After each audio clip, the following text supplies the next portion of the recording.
Welcome to the late Parsha show with the Torah portion of Chayei Sarah.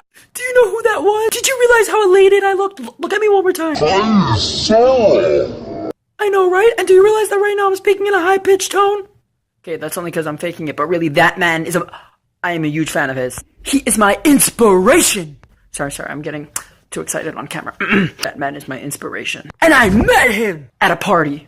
I think it was like a party for celebrities or something. But the point is, he makes awesome Parsha videos. Living is about the small acts of goodness and kindness that... Check him out. And speaking of awesome Parsha videos, let's get to this one.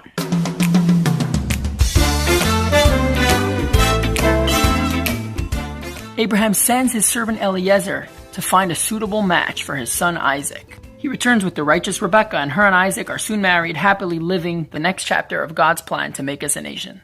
Wait just 1 second. Abraham sends his servant Eliezer to find the perfect match, and he returns so soon with the perfect match. How'd he pull that off? I mean, tell me the trick. Actually, most of the Torah portion is describing Eliezer's journey and experience in searching for a wife for Isaac. When Eliezer reached the place in which he was instructed to look for a wife for Isaac, he sent up a prayer to God and said, "Please grant me success in my mission and show me the right girl." And the Torah tells us that before he even finished praying, before he even finished speaking to God, Rebekah came out before him. Whoa, how'd he pull that off? How does he get his prayers answered so fast? Imagine we have our prayers answered immediately. Thank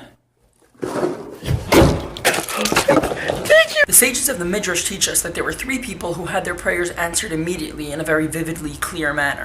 One of them was Eliezer, the servant of Abraham. The other 2 were Moses and King Solomon. Why were these 3 people answered clearly and immediately? Well, because when they prayed to God, there was no need for God to stick the answer in an envelope, find some stamps, and mail it out to be delivered within a week. There was no need to get a cardboard box, print the shipping label, and ship it to their location, because they lived at the same address. There was no interruption between their prayer and response from God. These people were totally one with God. Their connection was so strong, revealed, and consistent. They were so united, they were one entity with God, that all it took was for them to verbalize their request, and bam, instant response. And by Eliezer in this week's portion, even before he finished verbalizing, the Rabbi explains that this is because of the significance of Isaac and Rebekah's marriage. Isaac, coming from holy parents and a holy home, signifies Torah, while Rebekah, coming from a home where there was idol worship, signifies the world and its lies. Their marriage signifies God's plan in creation and in giving us the Torah, that in the areas of our life which are plain, dull, physical, and mundane, parts of life which don't seem so holy, this is where God wants his Torah, in the regular life of every Jew. The sublime spirituality of Torah should marry a Jew's physical life. They didn't have to wait for full bars on their phone service or UPS or FedEx to deliver the answer from God. They had it direct, not just direct, they had it instantly. We too can have this, and do have this. But sometimes the connection is not so good from our side. So we should check with our service providers and see if everything's really all connected. בין כך ובין כך בונאיהם בין כך ובין